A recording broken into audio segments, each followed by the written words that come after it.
verdict. Of course, we've seen the activities of the day where Moses Wetangula, the Speaker of the National Assembly, did present that note to the legislature, that is the National Assembly to be specific, especially on matters, the appointments of the cabinet secretaries. And there was quite a shocker. The name of Rebecca Miano as a CS, or rather Attorney General nominee, as well as the Cabinet secretaries swapping between Aden Duale and Soipan Tuya.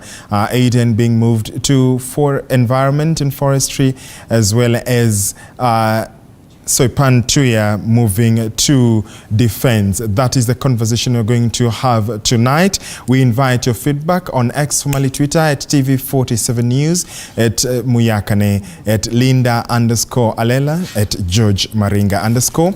Our SMS line is 22047. Start with your name, where you're watching us from, followed by a question, comment, or feedback regarding the program tonight. As always, I'm not alone. Victor Muyakane and Linda Alela are joining me shortly on air. But before then, I'd like to introduce you to my panelists who are on my right.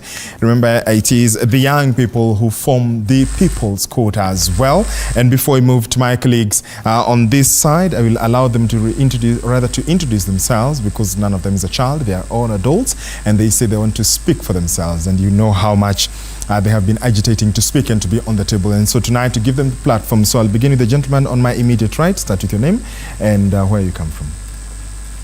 Thank you so much.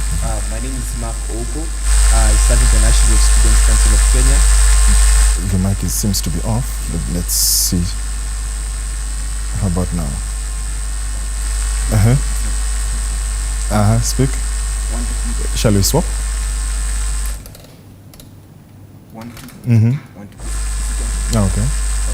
Not yet. So what you do, we'll be coming to check on those mics later. But before then, let me throw it to my colleagues, Victor and Linda. Of course, tell us whom you have. We'll be coming to the guys right here, the young people. But before then, let's cross over to Victor and Linda. Well, thank you. Welcome back, Linda. Thank you so much. It's been a while. I know, right? Yes, indeed. Happy to be here. Karibu sana. Asante. Right, good people. We have a discussion on our hands. If you've been following the matters of state, you have undoubtedly been aware that the president, first of all, decided to accept the demands, or at least one of the demands from the youthful protesters, which is to change his cabinet. And he went a step further and dismissed every single one of them. But for those of you who are not in the know, something else happened soon after. Yeah. He decided to nominate a partial cabinet.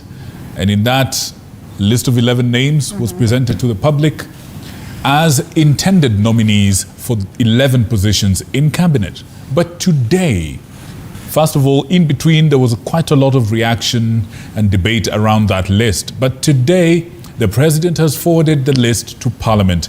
Parliament resumed after a long break, and they're supposed to come back and debate the suitability of the nominees to the positions they were nominated for.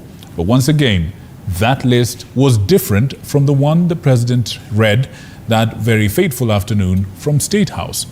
That and so much more, including different perspectives from across the country. We're seeing political movements, political debate coming into play for the selection of not just this particular batch, but the next batch of cabinet secretaries to be announced soon, we hope. That and so much more is a subject of our discussion tonight. What has played out in Parliament upon that announcement by the Speaker of the National Assembly, Moses Wetangula, is one of the key things that we'll be looking at, the reactions by ODM members of Parliament, equally saying that perhaps the President should hasten the process of bringing the list of the others, to the Parliament, to the National Assembly.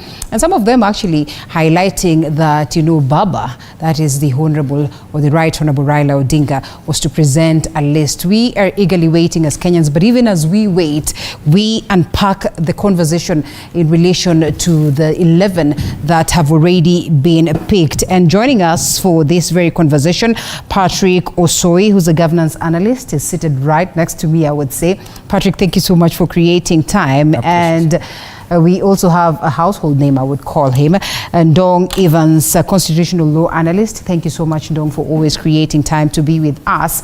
And at this very point, I mean, I know so much has played out. Ndong was just telling me how, you know, a lot has played out from the last time that we were here. It's not quite a long time ago, but basically the country is taking us very fast, I would say. I don't know what you make of the events, Patrick, and in relation to actually what has played out, that declaration at the National Assembly, that surprise that from the list that the president had, a bit of a switch and all that. Actually, what I would say, what we are seeing here is disorienting the focus of what we are agitating for as young people.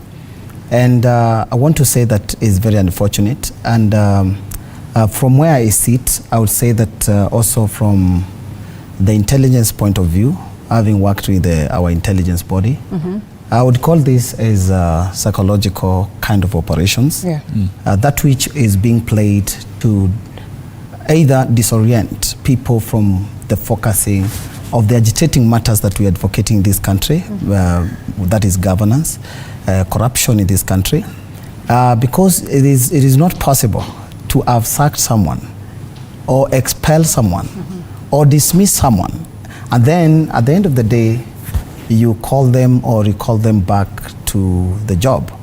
Actually, I would call it you are supposed actually to sue them for any psychological torture or psychological disorientation, if that was the true state of the president.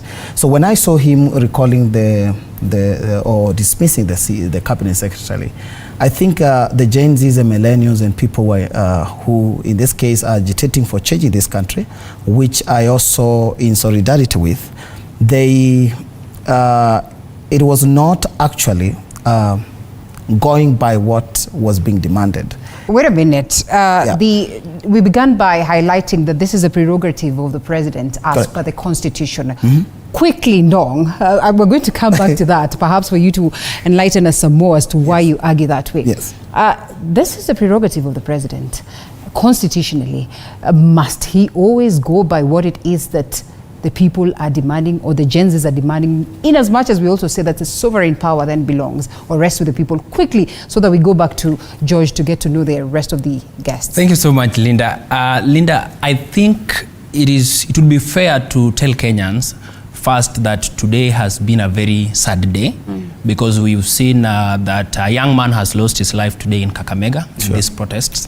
So I think as I begin this conversation, I have to begin this conversation by saying pole to the families that have lost their kin, those who have gotten injured in the protests that have taken place today across the country.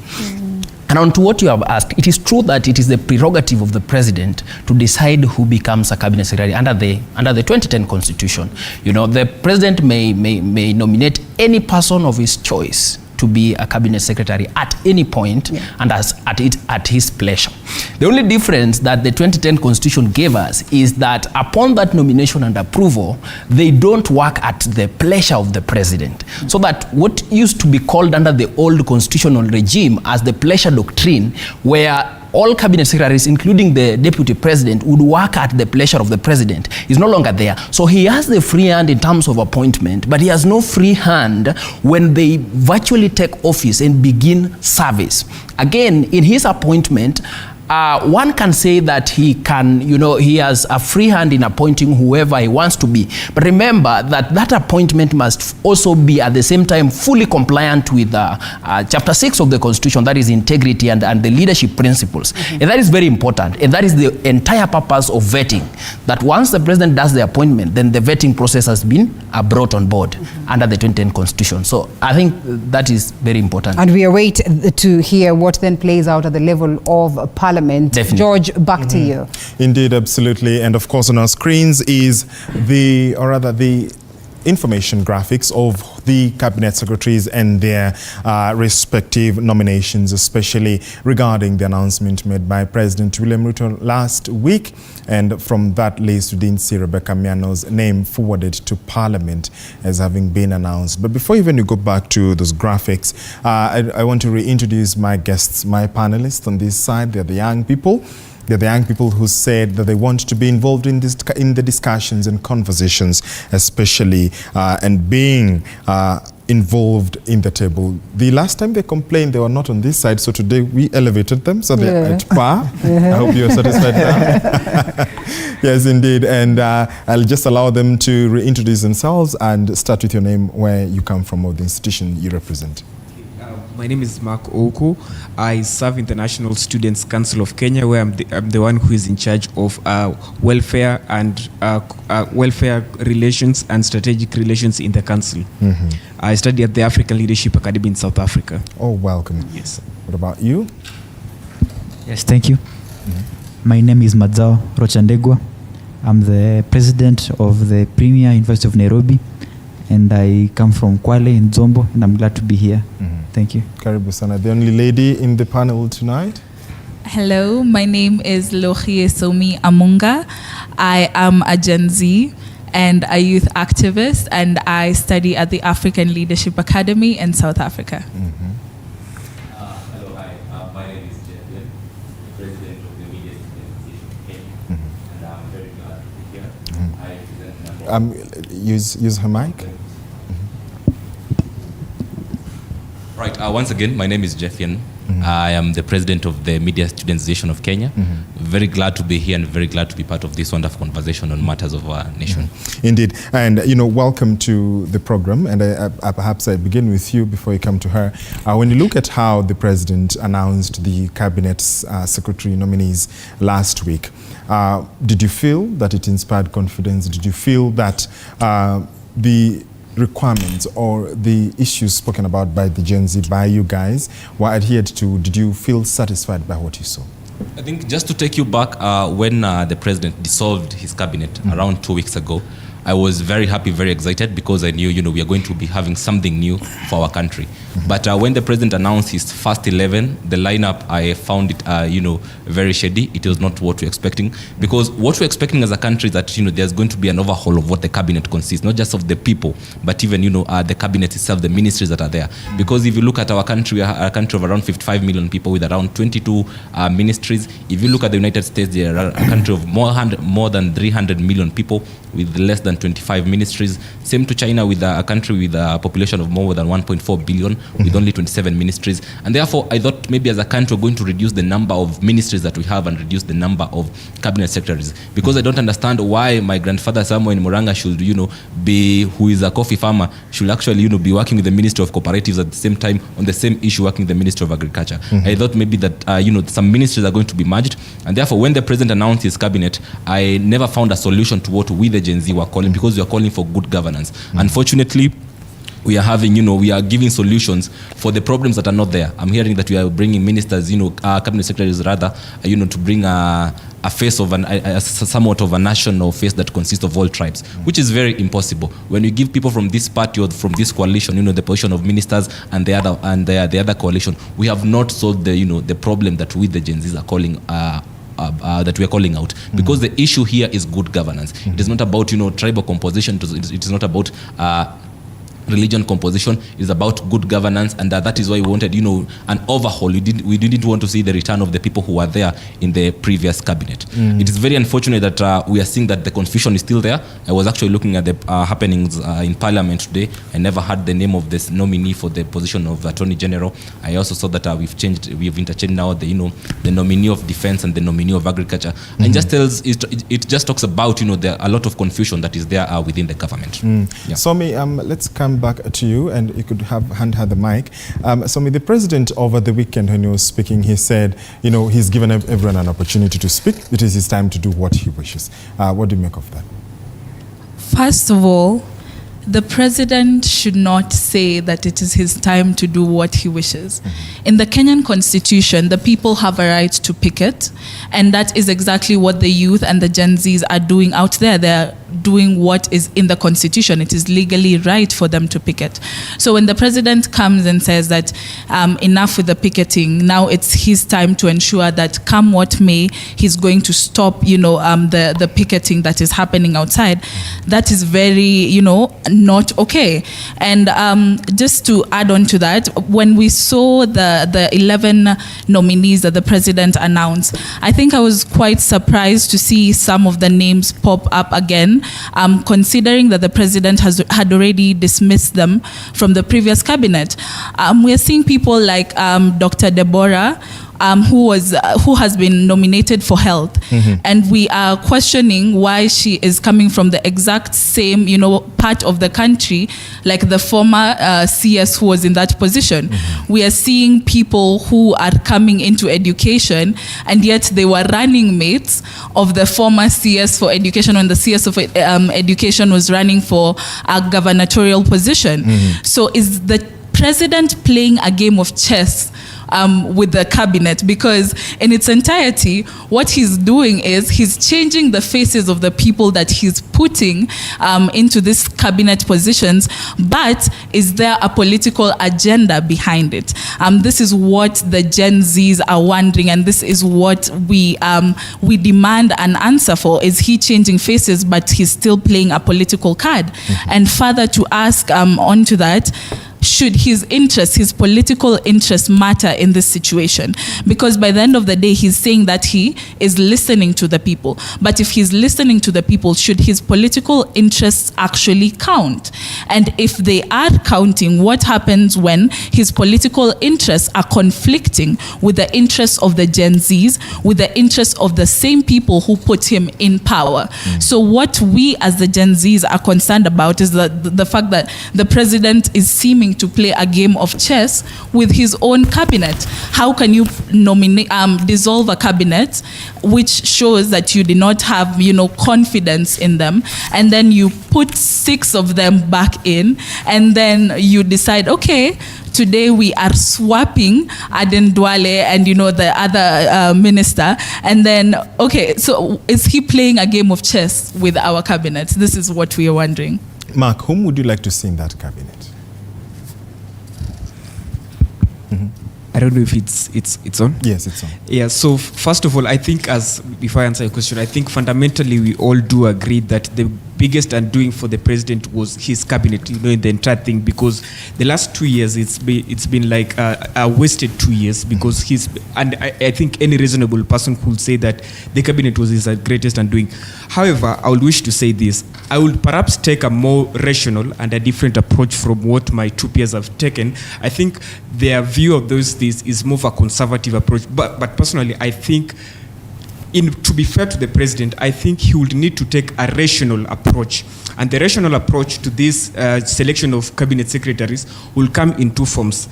1, he must maintain a logic conscious, and 2, he must also maintain a political conscious, because you need to remember that the president himself is still a politician, despite all the conservative upload and all that. So in terms of the logic conscious, obviously he must realize that, first of all, the dissolvement of this cabinet was not from his own will, but it was out of like an acclamation will from the Gen Zs, and he must maintain a logic conscious. For example, if I was the president, I would say I've selected the following names, but I would want them to go, for example, for a baraza on X. I want to listen to what the Gen Zs are saying about them. Can they be vetted on the Gen Z spaces, say, for example, on X, before we take them to parliament?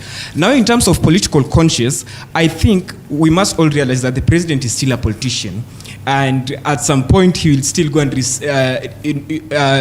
seek a re-election, or even in the daily operation of a country, he must still have that political goodwill. So, for example, it will be politically unconscious if, for example, he takes somebody whom in the preceding election, first of all, did not believe in his journey. So it will be very hard to operate. So in my own view, first of all, there's a certain fundamental as to why the current protests are going on, and the fundamental is there is a deficit of national trust. And how do you do that as a president is you act populist at the moment.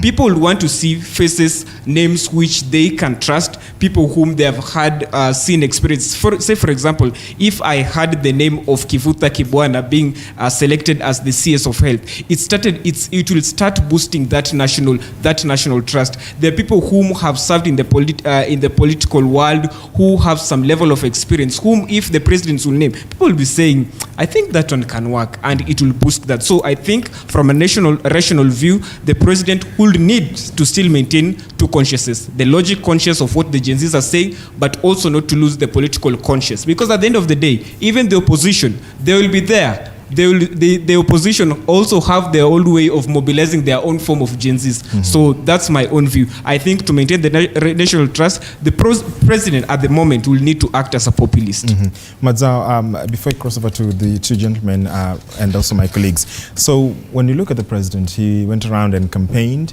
and the Gen Z have said that they want to be involved in that conversation. Do you think that he would just wake up and appoint one of you guys? Is that what you want? Yes, actually, it's true. Actually, I like or I admire what my peer has just said here. Yeah. That you see, our country has over 50 million people in our country.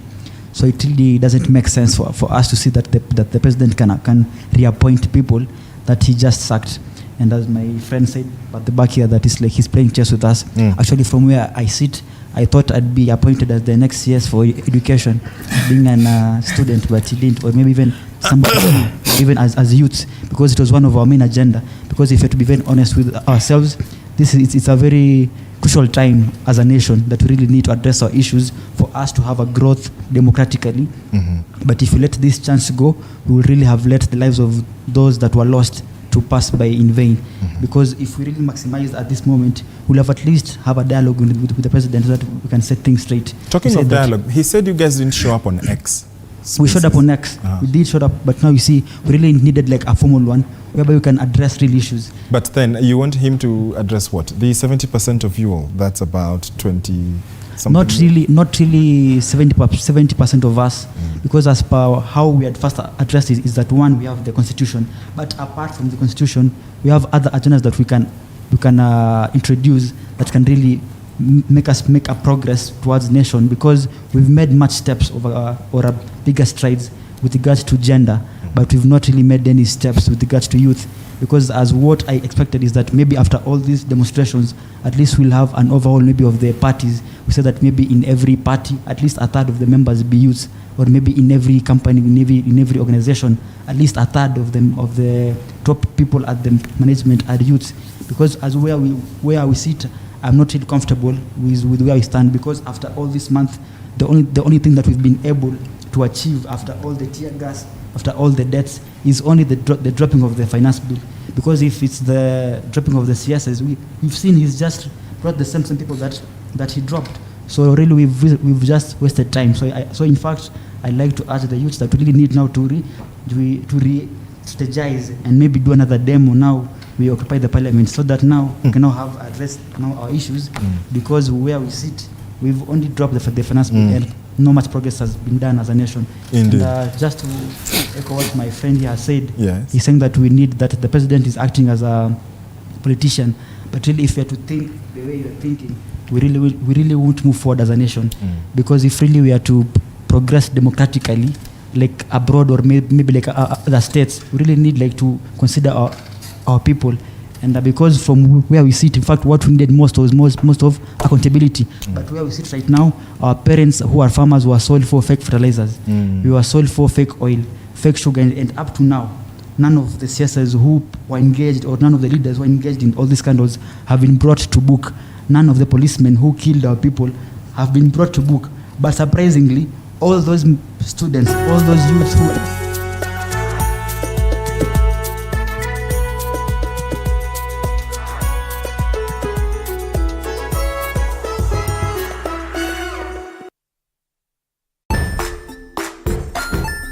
Hey there friends, welcome to Kids on the Block, where fun and imagination come alive.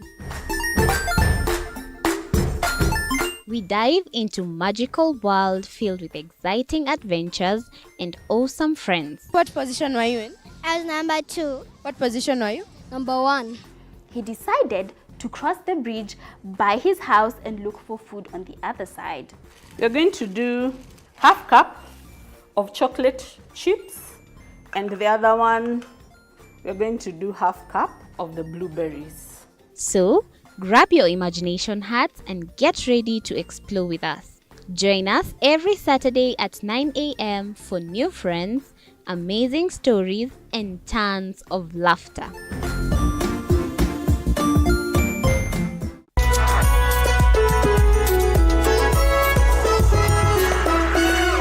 Join us as we explore the journeys of those who defy the odds and break barriers.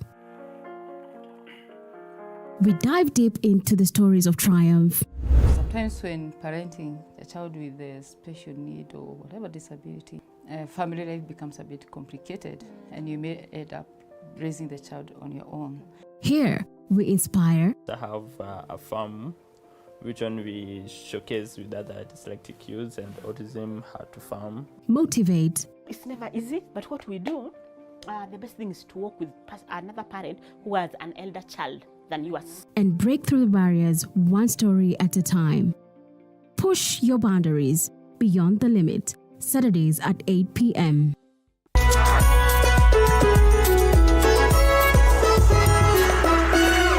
The Grind, where business meets brilliance. It's not just about the ideas. I was working as a shampoo boy. I used to wash clients' hair on the sink. It's about making them happen. From big wins. In primary school, when we would be asked what people want to be, I was categorical that I want to be a nurse. To hard lessons. The consoles change, the gaming equipment keep changing. We cover it all. Tune in to The Grind, where every episode is packed with insights. The person who is serving customers, always be a customer-centric. Strategies. When you pay attention to detail, you get luxury items. And stories to fuel your ambition. Don't just dream it, grind it. Mondays at 7:30 p.m.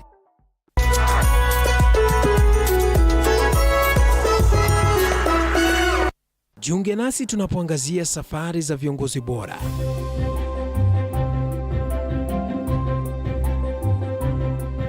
Kutoka kwa ushindi mkubwa hadi masomo magumu. Wakati wetu kwamba wasichana si wa kusoma, ni wa kuolewa, ng'ombe ipatikane, wazazi wakuwe watajiri. Tunashughulikia yote.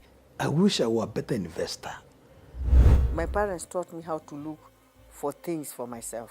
Tazama Mfahamu Kiongozi, ambapo kila kipindi kimejaa maarifa, mikakati na hadithi za kukuza azma yako. For me to succeed, I have to fight. Kila Alhamisi saa 1:30.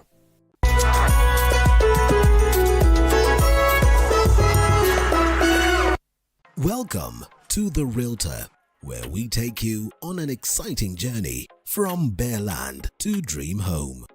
Step 1.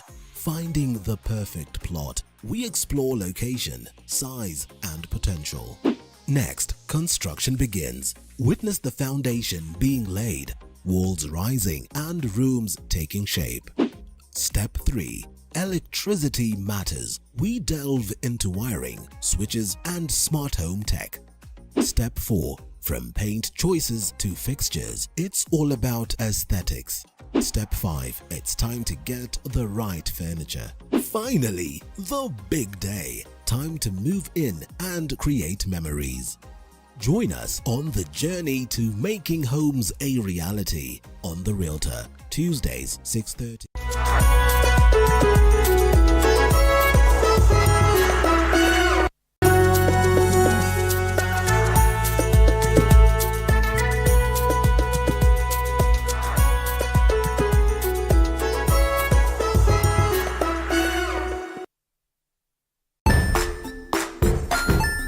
Hey there friends, welcome to Kids on the Block, where fun and imagination come alive. We dive into magical world filled with exciting adventures and awesome friends. What position were you in? I was number 2. What position were you? Number 1. He decided to cross the bridge by his house and look for food on the other side. We're going to do half cup of chocolate chips, and the other one, we're going to do half cup of the blueberries. So, grab your imagination hats and get ready to explore with us.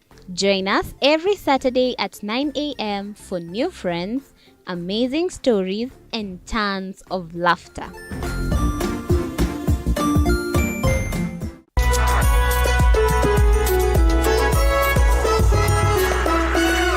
Join us as we explore the journeys of those who defy the odds and break Start with William Ruto. That is what I would say, our president. This is a problem that has been there for many years, especially governance and policies in this country. So as we talk today, even if we change our leadership today and we have a new president today, I want to tell you that it will be the same way, because the policies is the problem. The rule of the law is the problem. So we want to have a situation whereby we do an overhaul of our system, especially political system, if this country needs to be stable.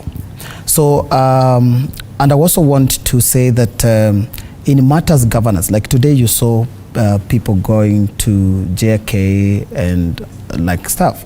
So you see, somebody like me, I'll view that as an economic aspect that is affecting this country. That is from the economic aspect. Two, because one, the JK is used by people going to the hospital, going for various businesses, and we cannot solve the problems that we have in this country in such a manner, because what I would call for is two possible things. Actually, what we are seeing, the appointment of the cabinet and all that stuff, we are lacking something called priorities of order, of things that were supposed to happen after the finance bill was rejected. Once the finance bill was rejected, what was supposed to be the sequence, or what was supposed to follow, was immediately, because we did not have an IBC constituted then, we were supposed to have an immediate reconstitution of the IBC, so that now we are able to recall the members of parliament who now went against the sovereignty of the people. Why am I saying this? Even if today these cabinet secretaries are taken back to the parliament, the same culprits and crooks and them that do not observe the rules of the law, them are not there in that parliament on merit basis, because also in this country we have lacked meritocratic aspect of governance in this country, whereby somebody is a legislature and probably has not gone beyond Form 4. I don't want to be rude on that, but the fact is that we cannot expect people to make critical decisions about governance in this country, and they are not experts. All right. So as a wind-up, so for us to rectify what we have in this country, it just needs an overhaul of the previous political system that has been there before, because the problem is the policies, and they always say even if you change the leader and the policies remain the same, then what happens is we still have the same problems.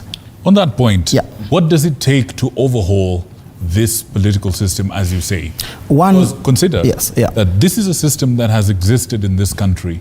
By your own admission, these are not new problems. Correct. Yeah. These are problems that have existed since independence, maybe even before. Yeah. What does it take to do the transformation that is needed, that is demanded by this generation? Correct. They're clearly seeing that it's possible. Mm-hmm. They're expecting a level of change that is hitherto unseen. Correct. You know, expecting agility from our government that we've never seen in our entire lifetimes. Correct. What does it take to meet the expectations of these people and the hopes and dreams of Kenya in that kind of transformation? Actually, I feel very sorry, and I feel like my condolences to the people who have lost their lives during these commotions we've had in this country. I want to say that what we are looking at here, we are looking at a revolution, and in this case, a revolution is not a rebellion. So a revolution can be in a positive direction.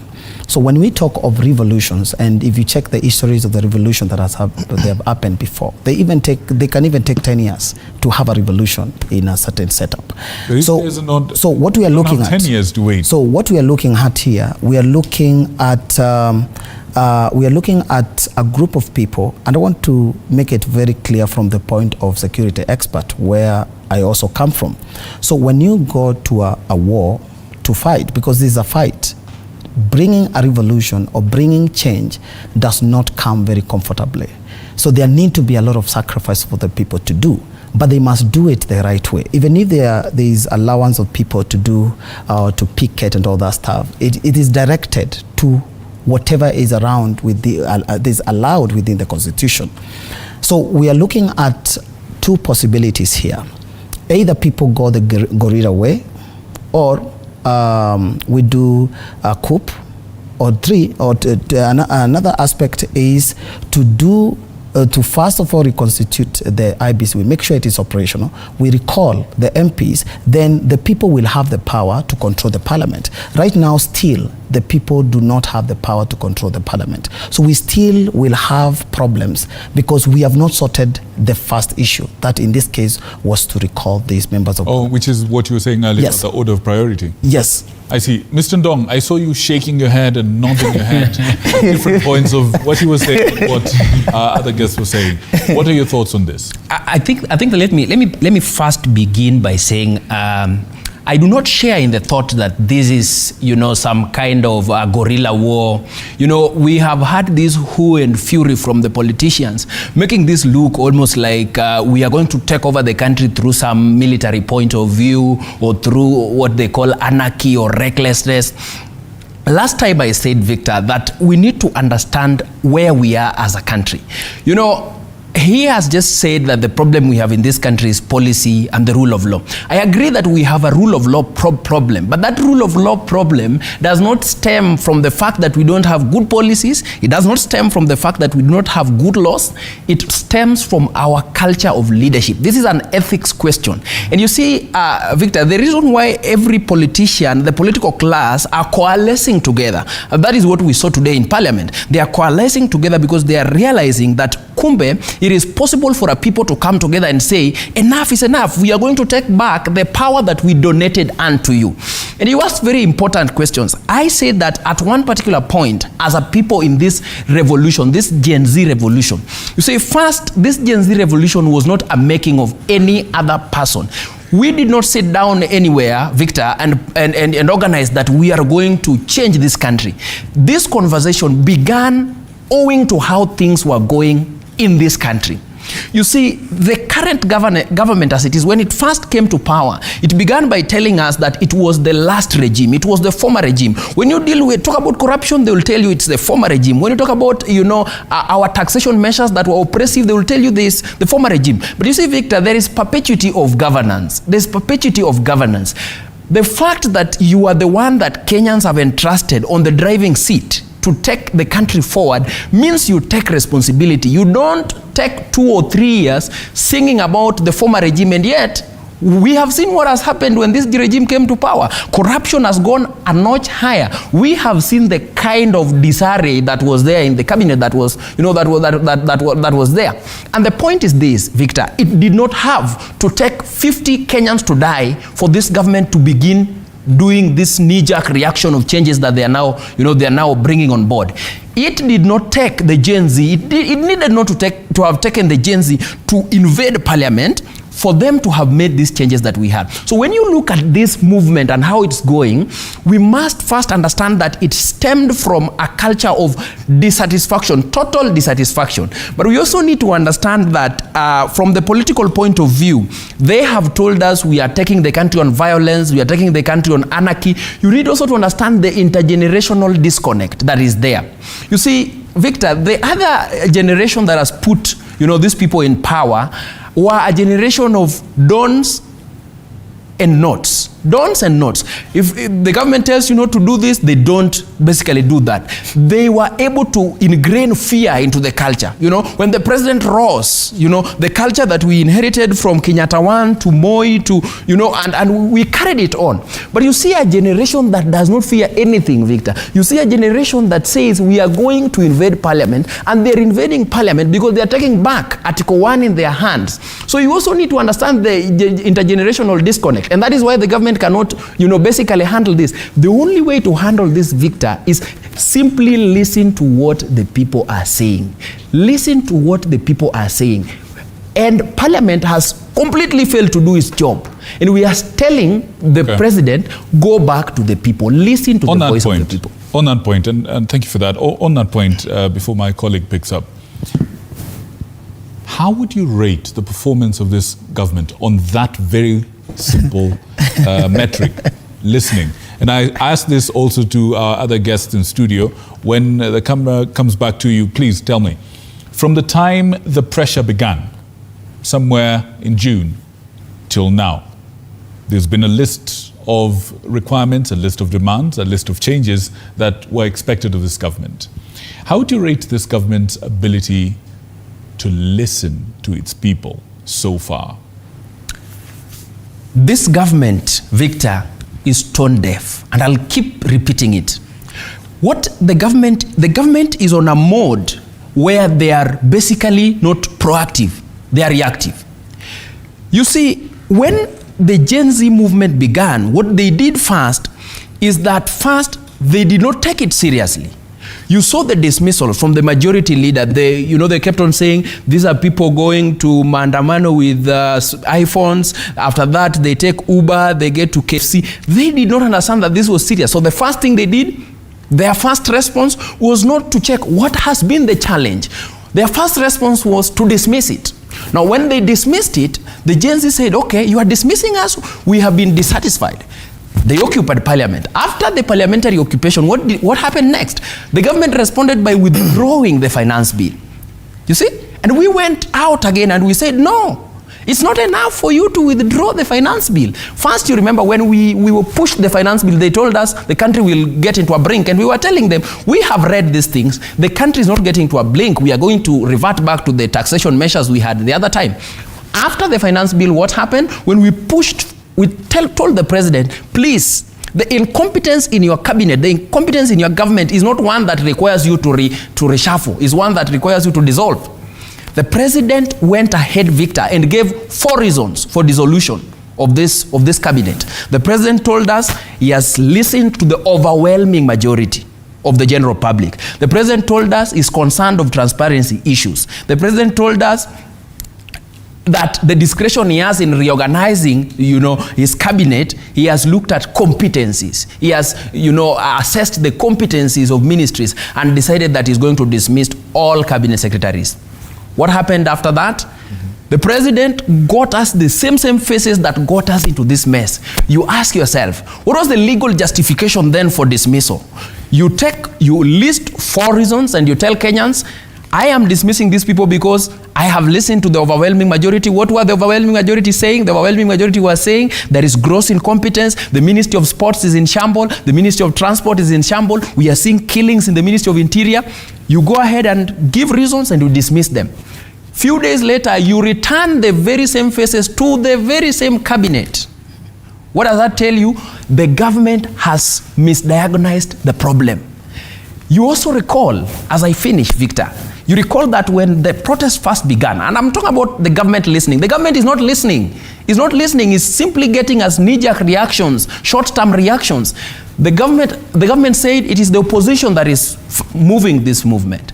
After that, they said it's the Russians were in the country, foreigners. Russians were in the country that were funding protests. After that, they moved. They changed goalposts and they said it's the Mount Kenya Foundation that is funding the protest.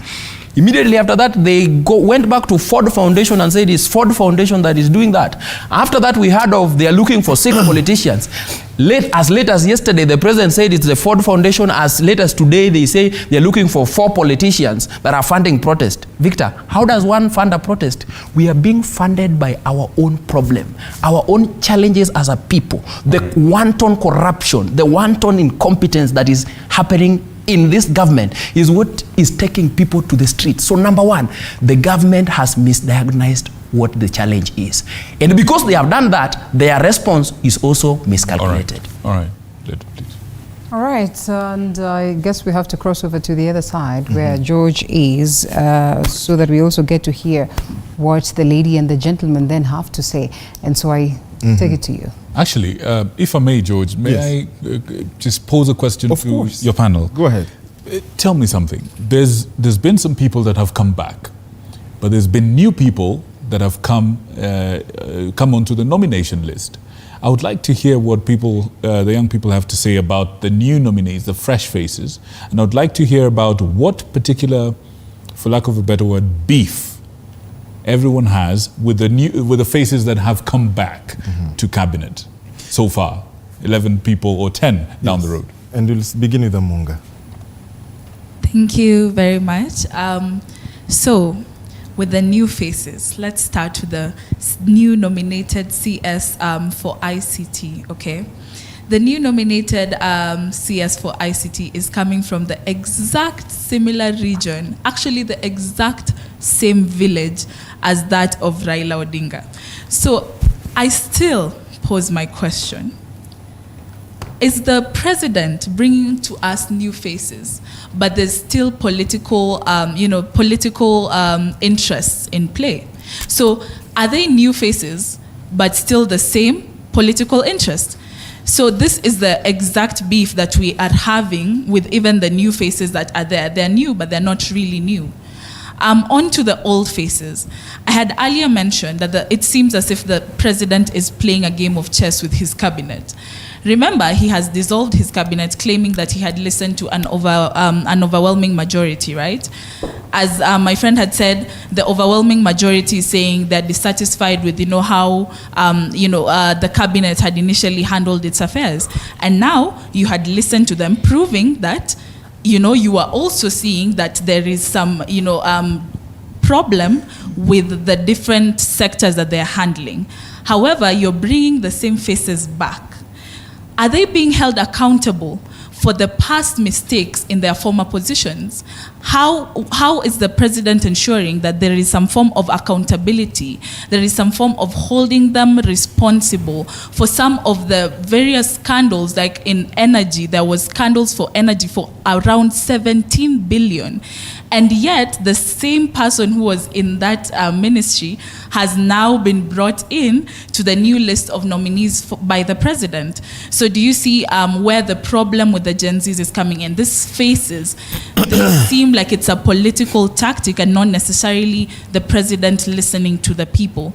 And even before I move forward, I think it is in order for me as a Gen Z to also just take a minute to say my sincere condolences to the lives that have been lost so far, including today in the protests, for people who are peacefully protesting. And there are even videos of the people saying, we are peaceful, and yet the government continues to go against its people. The police continue to use brutal force. And so I would like to take this moment to just say since my sincere condolences to the friends and family. But also the Gen Zs are seeing that there is a problem with how the president is going about choosing his new nominees for the cabinet positions. There are new faces, but the same political strategy. What about you? All right, thank you for that. But before I respond to that, I think there's something that I would want to echo what he said. First of all, the scenario that we are facing right now, and I've perhaps even whispered this to some of the presidential handlers I'm in contact with, that the scenario we're facing right now is not threatening, but it's a serious situation. It's a serious situation in the sense that it places the country in a certain state where there's a huge national trust deficit. And I will also continue to echo that the president is trying a political fix in the current scenario. And when you see, for example, the one who has been appointed Minister for Education, he has just like done a swap, a swap from the same tribe. And you can, there's something called the spirit of the language. Sometimes you can just read the spirit of the way these people have been appointed, and you see it's just a political fix. If I would advise the president is that this thing doesn't need mind games. I think it just needs an awakening from the government side that this is a turning point. And it's when it is a turning point, you change tact. And how do you change tact? You try to fix the fundamental problem, which is the national trust deficit. And if I was, for example, to suggest names to him, I would suggest a name because he's also still a politician, and he will try to maintain that political consciousness. He can maintain a balance of bringing an experienced political member. So, for example, if you appointed somebody as Kifuta Kibwana as the CS for Health, you have seen that there's a huge agitation for people to bring Matiang'i still back to government. I mean, even if you are still in not in the same terms in terms of politics. But remember, in politics, the interest is what matters. So if the interest of the current Gen Zs is they want to see a Matiang'i kind of person in government, and you can also bring some new fresh blood, then they feel like, this thing feels fresh. For example, I see Paul Njoroge being nominated as the minister in charge of ICT and communication. I see, for example, say Steve Ogola being appointed the Attorney General of the country. I'm just saying the names, but I'm saying that there is a need also to bring like new people, but also to maintain that balance of the experienced politicians. And I would tell the president this lastly: if you continue with this political fix, it's going just to agitate, because remember, the generation that we're dealing with, they have a lot of information. They have a lot of information at their disposal, and this is not the normal problem where you'll just do a normal handshake or you use your political class to fix it. So the spirit of what the Gen Zs are saying is that we want a new start. It's a turning point. Yeah, Madzao, when you look at even the qualifications and some of these ministries, ordinarily you would expect to see, they came out in 2013 during the white shirt and red tie situation, and they announced, the cabinet secretaries, and they were fresh. If you look at, except for a few that Kenyans had seen, and everyone was like, okay, technocrats, this is good, and we later saw what followed. Do you think that the root cause is the CSs or whatever happens in the ministries? I think, just to answer your question, I think it's more of the CS than the ministry. Okay. Because if you can have a look at the previous cabinet for the retired president, we saw Matiang'i, who was first, I think he was in education, and then went to interior, but he did a stellar job in both departments. So it's more of the person than more of the ministry. That can be one. But also, expertise and experience can also matter. Because let's say, for instance, if maybe we had a Ministry of Business and Trade, and maybe we had someone like maybe the CEO of Equity Bank, James Mwangi, as the minister, of course he would do a stellar job there since he has the expertise. So I think it's like a double-edged sword. Okay. But back to what my friend there had said about the politics that are playing at hand, I think the problem is the system itself. Because if we can be really genuine with ourselves, if you were to be elected today, how sure are we that you won't be like the same people who are there? How sure are we that right now, if you're innocent and then when you get there, you will be corrupted?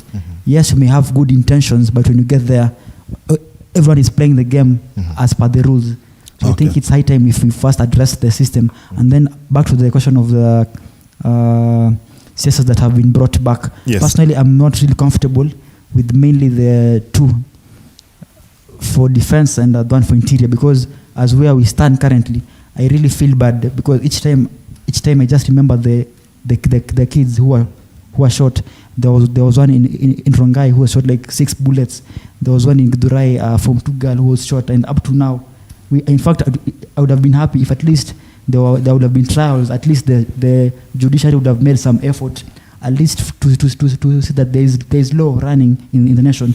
But if all those who played a key role towards giving orders to the policemen and seeing the lives lost, but none of them has been brought to book, then we are really not headed there at the right direction. So it's really high time we address that. Yes. Just before we go to a break, is there anyone who you think you guys are okay with, just briefly in 30 seconds, of the 10 names you saw today, is there at least even one? One that you're okay with and you say, okay, fine, this one can proceed? I think maybe just to answer your question as well as his, yes. If you read the book of Mark 2, it talks about old wine in new wineskins. And what we're having is that this country is being taken to what we're calling a puppet show. The president, the mediocrity that we are seeing, with the president just trying to play with our minds, because we just have new names, but the faces are the same. The nominee for the Ministry of Education is somebody who was just picked, and it goes without saying that maybe even he was actually picked by the former CS, because he was just asked, give me someone to replace you, and he's like, okay, this guy was my running mate, so let him, replace me. If you look at the nominee for the Ministry of Health, she comes from somewhere close to where the former Minister of Health was coming from. So if you just look at those names, the president just maybe trying to play mind games, maybe just to put as a this gentleman was saying, maybe just to fix himself somewhere politically, but the person who's actually being fixed here is the president, and maybe, as I can say, as we say, is Kitamramba. Okay, indeed. We are taking another short break. The panelists and my colleagues, of course, some reactions we're seeing, especially regarding the comments from the Gen Z. They call it as they say it. But for now, we're going to take a short break. We come back with more on the other side. Stay with us.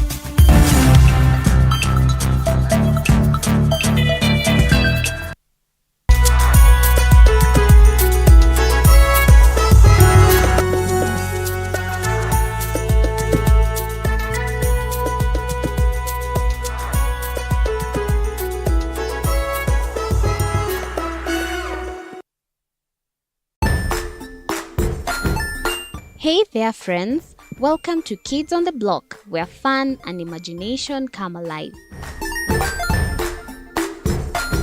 We dive into magical world filled with exciting adventures and awesome friends. What position were you in? I was number 2. What position were you? Number 1. He decided to cross the bridge by his house and look for food on the other side. We're going to do half cup of chocolate chips, and the other one, we're going to do half cup of the blueberries. So, grab your imagination hats and get ready to explore with us. Join us every Saturday at 9 a.m. for new friends, amazing stories, and tons of laughter.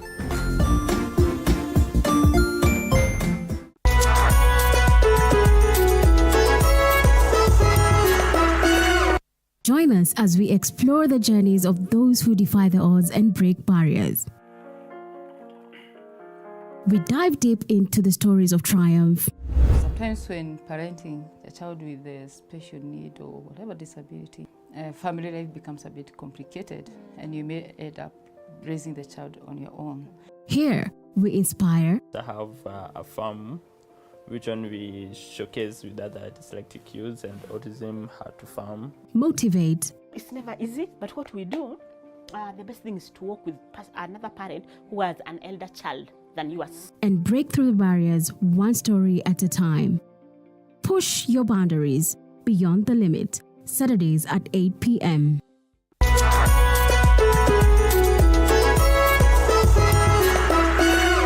The Grind, where business meets brilliance. It's not just about the ideas. I was working as a shampoo boy. I used to wash clients' hair on the sink. It's about making them happen.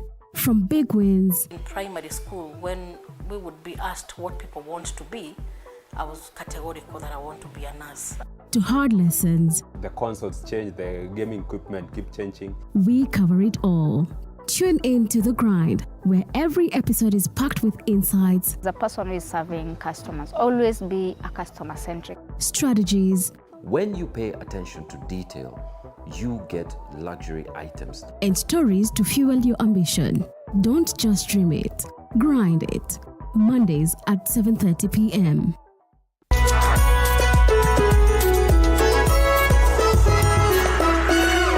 Jiunge nasi tunapoangazia safari za viongozi bora.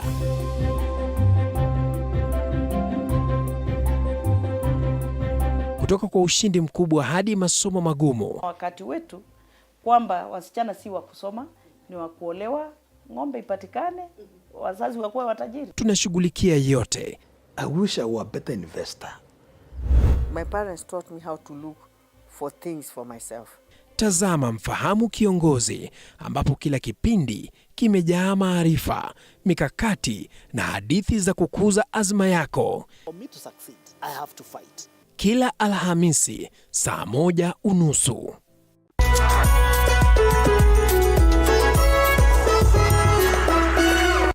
Welcome to The Realtor, where we take you on an exciting journey. Is for cabinet that is acceptable to the new constituency, powerful constituency that is called the Gen Z movement. And the answers that we got, the two answers that we got so far is that none. Is that so? I want to see if all of you still feel the same.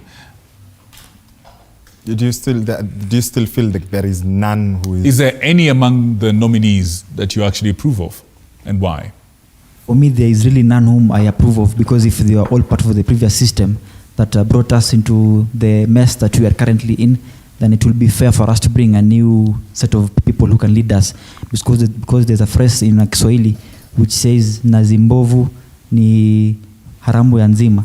So if the previous there and then they were corrupted, meaning even if they become again and then you bring others who are fresh, they'll still corrupt them and we'll still go back to the same way that we were in. So where I stand, I think we need a fresh set of system, a fresh set of leaders, and not only the CSS. In fact, we need to do like an overhaul of the whole government entirely.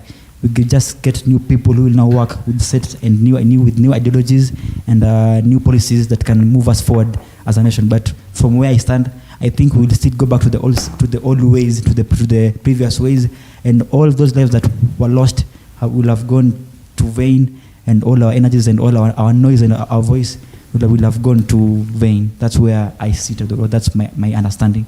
Precisely how do you anticipate the entire government should be changed? And by whom? And by which processes? So for now, the idea I had at first was maybe if you can recall them, please, because one, I was very disappointed, because if their main agenda or their main role is representation, legislation and oversight, but their main role is representation, because of course not every Kenyan can sit at the parliament, so we have to elect members who can represent our ideas. So recall is one way. We recall the MPs who voted against the wishes of their citizens. If you come from a constituency whose people say they want the finance bill and you voted yes, that's okay. But if you voted contrary to what your people said, that means already you are not representing their voices. So we need to recall them first. And if not now, come 2027, I urge all youths and all Kenyans to take the ideas and register as voters, because that's the time that we can now really bring a change to our government and our system. Yes.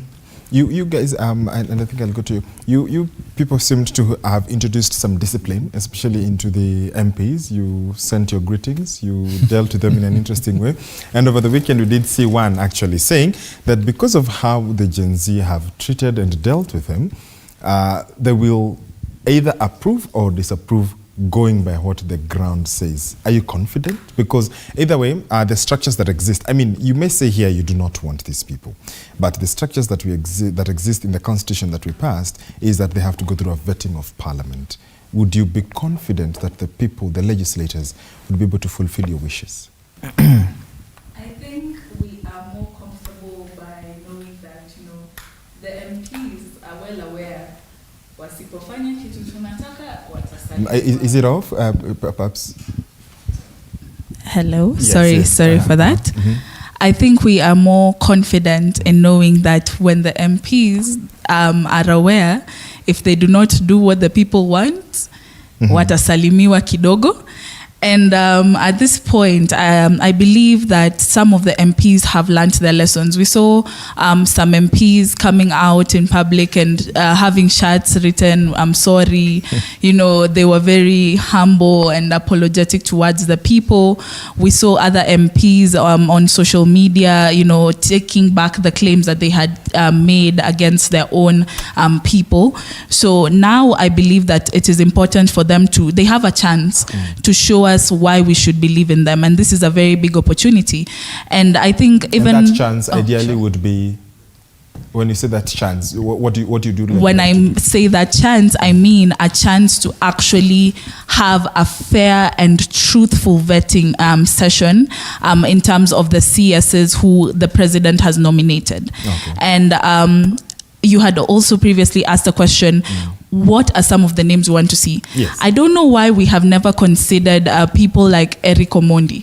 Eric Omondi has been consistently helping the youths across the country. When there is any trouble, Eric Omondi has been seen at the front lines. He has actually been there when there were floods. He has been there to protest with the people. He has been there to, when he sees a youth in problems, he has been there. So So I believe this are some of the people we should see in CS for Youth Affairs, because the president might be claiming that he wants to converse with the youth and he has no channel to converse with the youth, but he doesn't even have a CS for Youth Affairs. Ababu Namwamba is no longer there. So who is the president trying to still be the CS for Youth Affairs while still running the country? He should not be the one talking to us on X. He can create a CS for Youth Affairs. So these are some of the people we would want to see. And we had also had my friend Mark also mention characters like Matiang'i, and he had done an excellent job. Why can't we bring him back to education and not have people who are just being placed there, even though they're not, we don't trust them. So yeah. Yeah, before you go back to these other two gentlemen, when you look at the processes that exist and the avenues, in terms of even the legislators, they've said they will follow what the ground says, but at the same time, there seems to be allegiance to political parties and, the tickets that, of course, took them to parliament. Do you think that the aftermath, because the parliament sessions have resumed, and we'll come to you as well, is there the sanity you were looking for? I think there is no sanity that you're looking for. All that is, all that is there, as I've said, is a puppet show that is there. Maybe they just want to appease Kenyans. Okay. What we've seen, we witnessed maybe with the president in the last very few days, we've seen a very confused president who on this day says that, from today, state officers will not be, involved in harambes. Then the next, very few days, we're seeing a president promising a church this sum of money. We are seeing a very confused government in that maybe in the last less than 2 days ago, we had the Prime Cabinet Secretary appearing in Parliament as the head of government. Yet constitutionally, the head of government is the president. So maybe what I would say if I was to finish on this side of the cabinet is that let us even allow, as Kenyans, let us allow these people, maybe when the cabinet is there and the MPs have approved the names, let us give these people maybe a holiday somewhere to just go and rethink, because there's a lot of that confusion. But again, when you come to MPs, where the problem of this country lies, yes, there is a lot of allegiance to political parties, where these people actually 100% ignore that their bosses are the people who went to the ballot on August 2022 to vote for them, and now they have new bosses in State House and in Capitol Hill, and they will always wait for phone calls from those guys. That is why you saw members of parliament, insulting us on social media. And just to quote a few of them, some of them told us, you can just go and die. We are going to pass this finance bill. Bread, brings about cancer. You guys, if you don't want to, to pay the some tax that was just being brought on tax, you can just walk your way home. Again, we see the same members of parliament giving the president a standing ovation and clapping their hands to their fullest just because the finance bill has been withdrawn. That is the confusion that we are witnessing, with the members of parliament. If I was to answer your question on maybe who we really want to see, I was taking an example. And when Rachel was saying that he would want to be appointed the Minister of Education, I was just laughing here. But we've been with him in the corridors of the University of Nairobi. And I just look, at the professors over there. These are people who know what the education sector is. I would be very glad if I would see Professor Kiama, the Vice Chancellor of the University of Nairobi, being appointed as Minister, of Education. He has been there, in those main task force, by the President. If I would see somebody like Mr. Charles Ongondo, that is the director of KICD. He's a guy who has, the whole ministry. I was listening sometimes, some very few weeks ago, I was listening to him in Mombasa, and he has the curriculum, he has the CBC, he has everything, at his fingertips. Maybe even just don't go far. Look at Belio Kipsang. He has been there as a permanent secretary, PPS, for a very long time. He knows what the Ministry of Education, is all about. Then all of a sudden, a lawyer from nowhere, just because he was someone's running mate, is just being brought about, as the Minister for Education. Very unfortunate. What maybe Rocha mentioned here, seeing James Mwangi, a person who has been the finance sector, he has seen Equity succeed here in Kenya. He has seen Equity succeed in Congo, where there was no banking. Why don't we try such people, for the like the Ministry of Finance, and maybe the main technocrats that we have in this country in many other ministries. Indeed. About you, and I'll coin this question with a question coming in from our SMS platform. If Gen Z suggests whom to choose the CS, the president would blame us if the CSs perform poorly in the specialty in the remaining period. What would you like to see in cabinet? So from where I sit, I'm not the president, so it's not my role to say who should become a CS and not. But it's them, since it's them who vied. So it's them with their wisdom to see who is best fit But of course, from here you sit also, we are not fools. You can see this guy, he's really qualified. He has a degree in this. He has these qualities. So it's really up to them as a government to consult themselves and to pick the best out of the nation, as what my brother has just said. We have so many people whom I can't enlist on who should be best in the government. And what I'd like to say is that the president has really missed out on a huge chance to really reclaim himself and to get the love and trust, not only of the Gen Zs but of the nation. We had literally handed him a chance for him to prove that indeed he can listen and that indeed he really intends the best for the people. But for now, if really we had given him that chance and up to now he's not yet done what we had asked him, then for now he will really have a hard time from now till 2027.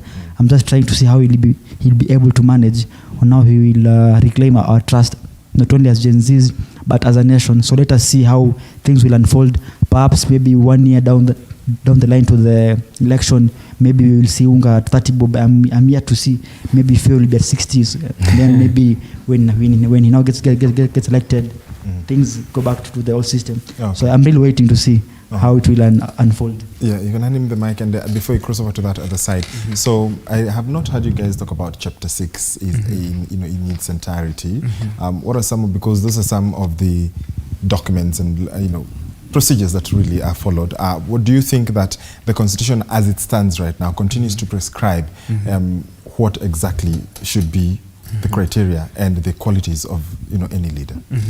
I think it also the thing about Chapter 6 about integrity, I think it actually answers back to the point he addressed that we do not have the right system and all that. I think we actually have the right system, in terms of looking at it from a constitutional metrics. It's only that people are not aware that if these constitutional metrics were actually implemented to the word, then the system itself will be working. So in terms of the selection of who should be CS and all that, I think it comes first of all, this thing should be looked in terms of two lanes. So the short-term effect and the long-term effect. At the long-term effect, we as the Gen Z, as this acclamation, is looking at a whole system change. And to be honest with you, first of all, if you look from the legislative angle, these people, first of all, what comes for them at first is their interest. You look at, for example, even the opposition MPs who had claimed that they were with the Gen Zs and all that. But when they heard that there is an opportunity of them, they can sneak into government, some of them have already now changed. And you could hear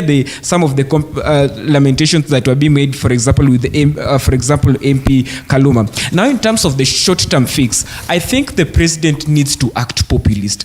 And in acting populist, you get the people who can do the work.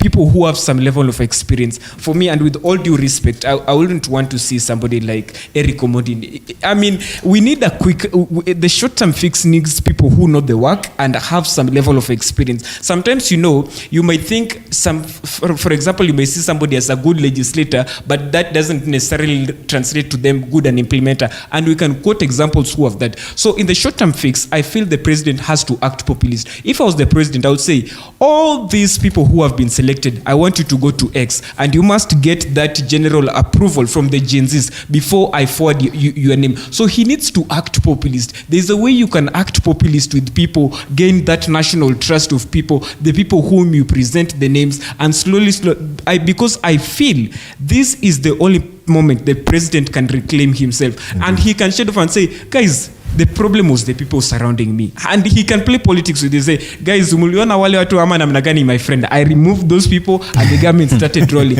But if he brings the same people and he knows that this thing will not work for him, even if he's trying a political fix, at the 2027, those whom he removed will actually say, the president was the problem. He changed us, but because these people have a huge political constituents, Moses Kuria, Aisha Juma, all these people he removed, they will also start revolting against him and say, the president was the problem. He removed us, he replaced us, but the system is not working. So I feel for the president, in the short term, play populist. Do Magufuli kind of politics. In the long term, look at how you're going to change the system. A system where even if you're to swap Aisha Juma with Hassan Joho, people will still have the confidence that the ministry is going to work. But if right now I see Aisha Juma has been replaced by Hassan Joho, realistically, I think as a country, we are not serious. Victor, as I throw it back to you guys and Linda, I would like to, pick the minds of your analysts, because we have seen what has been spoken about, especially in the balancing tactic, and we did see the 10 names forwarded today,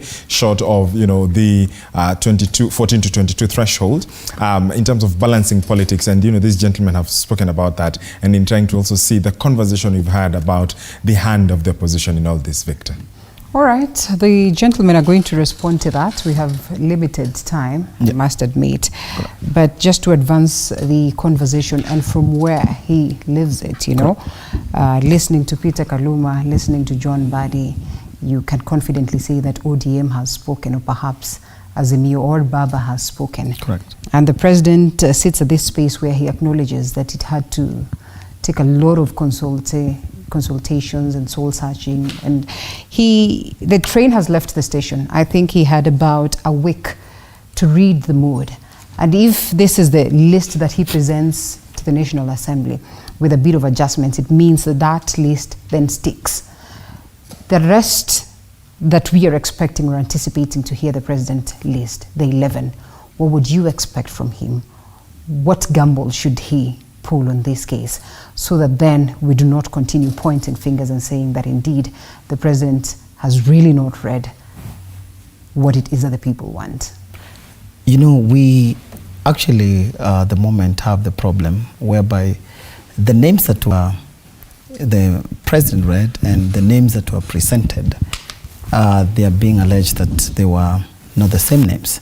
So by just that alone, it brings a lot of mistrust in matters of who is being brought and who brought these people on board. And I want to say that even if it is the prerogative of the president to appoint such people, I want to ask myself and even our constitution guy here that could we be having a problem that where we need an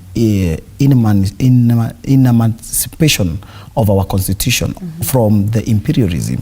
Because I'm seeing a point whereby the president works for the Kenyan people.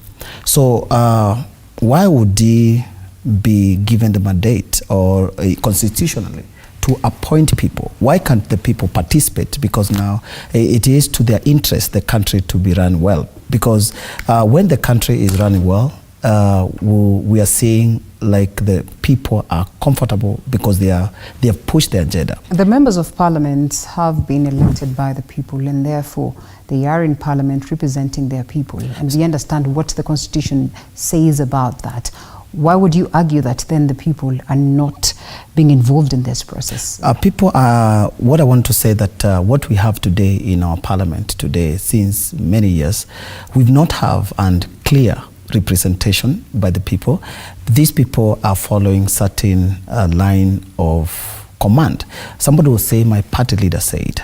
So I ask myself, is it about the party leader who said, or is it the people that you represent in the government? Today, we have had people in the same parliament whom you've heard that they've been given money to actually drive a certain agenda in the parliament. So what I'm seeing here that we are having a very huge problem of governance, and that which is bringing all these issues to date. If today we have we talk of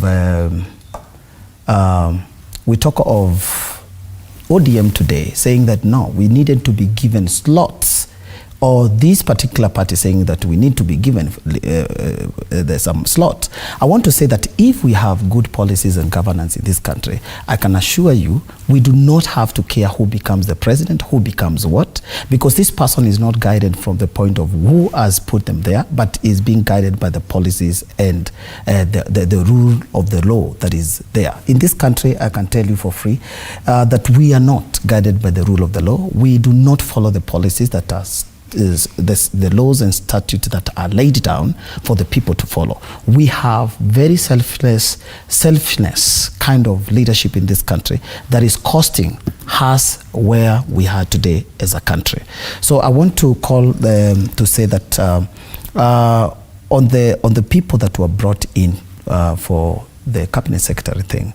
So, and I was asking myself, as a manager, as a CEO, as a person who is running this country, you cannot stand to dismiss people.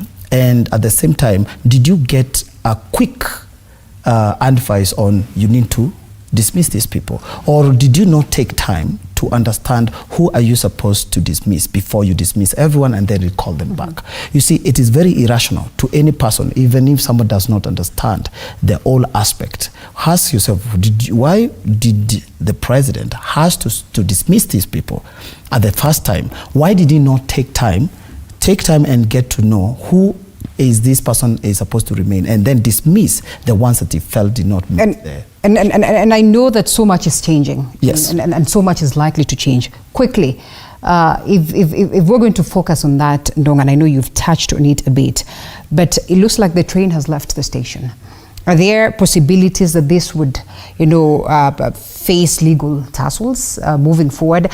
And what would you say about the Odinga factor when the members of parliament acknowledge that there is a list of names that he had presented to the parliament, to the president? Perhaps we would agree to that because of the events of last week. Thank you so much, Linda. I think I have to tell Kenyans, and I've been on record and I've said this severally, that the list that was presented by the 11-member list that was presented by the president is going to face a lot of legal headwinds. Constitutionally, from a clear reading of the Constitution, you cannot dismiss and then reappoint, because then it blurs the legal justification for which you dismissed. In this scenario, the president gave very clear reasons, and I think for me the strongest of them all is the overwhelming feedback that he got from the people, which takes us back to Article 1. So under Article 1, if you have responded to a people and they have told you sack so and so and so, and you dismiss all of them, you cannot have any legal justification for reappointment. In fact, the Constitution does not contemplate that there is something called reappointment of a CS that has been dismissed. Once you dismiss and give reasons, you go for good, and you are not eligible to hold any public office, in the future. And, further to this, the Odinga factor that comes in is going to be very fundamental. For me, I'm not concerned, about the others, apart from the 6 that have been reappointed. I think for the others, the president has decided to simulate the ministries with the competencies, which is quite a good thing for the president to do. But for the reappointment of the 6 then taints the entire list. But for the other portfolios, the president has really done well, because if you look at the constitutive documents, that gave us the 2010 Constitution, the people of Kenya were desirous that every person who is appointed to a particular ministry have the competence for that ministry, which is exactly what the president has done. But then there is something else. The reason why the Odinga factor also comes in and becomes a very fundamental issue, the president is also looking at this from a political point of view. There is the regional balance. You see, the president is dealing with 2 things. The president is dealing with the legality that allows him to make appointments for cabinet secretaries, but the president is also dealing with the question of legitimacy. But somehow this time around, I think the president has miscalculated. The president thought that bringing Raila Odinga on board would be a cure for the entire trust deficit that he talked about. But this time around, it's not the political players that are taking control of the people. There is a total disconnect where this Generation Z are changing tacts. They are saying we are rejecting both the opposition who are in bed with the government, and in the remaining CSs that the president is going to appoint, the president must really be very careful, that insofar as he wants to bring what he calls a broad-based. Actually, this country, terms really change. During Kibaki, it was the Nusumkate or the Grand Coalition government. During Uhuru Kenyatta, it was the handshake, And then, in this regime, it has mutated from bipartisan, it has gone to national dialogue, and now it's on broad-based, which are all synonymous of Nusumkate kind of government or bringing people on board. The president still has to look at the competencies, even as he is going to do the appointment. Remember, the National Assembly also has a very fundamental duty. They have 28 days days to do the vetting and present the report within 7 days to the president. And this time around, my hope is that Parliament, the National Assembly, will not use the vetting process as a conveyor belt the way they have been doing all these years. Remember, the Parliamentary Approval Act, Linda, gives the National Assembly 4 fundamental things that they need to look at when they are doing the vetting. And the first one is they need to look at the academic credentials of these people. For those, that are new in the cabinet, the president has largely done well, as I've said. They need to look at the professional training, which of course the president has also done well. And then there is the question of integrity, and that is where the road meets the rubber. You see, recently, Linda, the High Court of Kenya has also changed the manner in which we look at Chapter 6. Justice Gikonyo a few days ago made a very fundamental decision that you don't require a court to find a politician or whoever it is, a public officer for that matter, to have been convicted in a court of law for them to be said to have violated Chapter 6 of the Constitution. A mere finding that they have violated any of the principles under the integrity chapter bars them totally from office. So the president has to look at all this. Do I expect so much from the president? I don't think so. This government is confused, as we can all see, and it's just a matter of time that we are going to have another skunk. Another skunk for the Mr. President. So Mr. President, as you get your skunk together, just know that the Constitution is going to catch up with you. The reappointment is constitutionally infirm. Thank you. Fair enough. Ivan Ndong, constitutional analyst, as well as Patrick Osoi, governance analyst. Victor. Absolutely. Ladies and gentlemen, we want to thank all of you for coming into our studios and bringing in your insight with you. Thank you for participating on this very large conversation. I like to say about these conversations that the conversation is bigger than the time we had. But I still appreciate each one of you for sharing indeed what you've had to share. People at home, this is just a snippet of what is going on in our country. The questions are ours, the answers are yours and ours as well, because we're Kenyans, just like you. Whatever we do, wherever we go, and whatever thoughts and ideas we express, let us remember Kenya belongs to all of us. Let's do the best for this country. My name is Victor Muyakane. I wish you a good night full of God's blessings. I'd like to throw it over to my colleagues as we wrap up. Indeed, Kenya is our business, and we continue to have these conversations that, as Victor says, are important to you and me. We'll be following up on the developments of this conversation, perhaps to expound it even further. My name is Linda Alela. Thank you so much for always keeping it TV47. Over to you, George. Indeed, on this end, I've had Mark Oko as well as Madzao Rocha. On the other side, Jeff Ian, and then winding up with Laurier Somi Amunga, my panelists, especially on this end, the young people who say they will not relent until their voices are heard.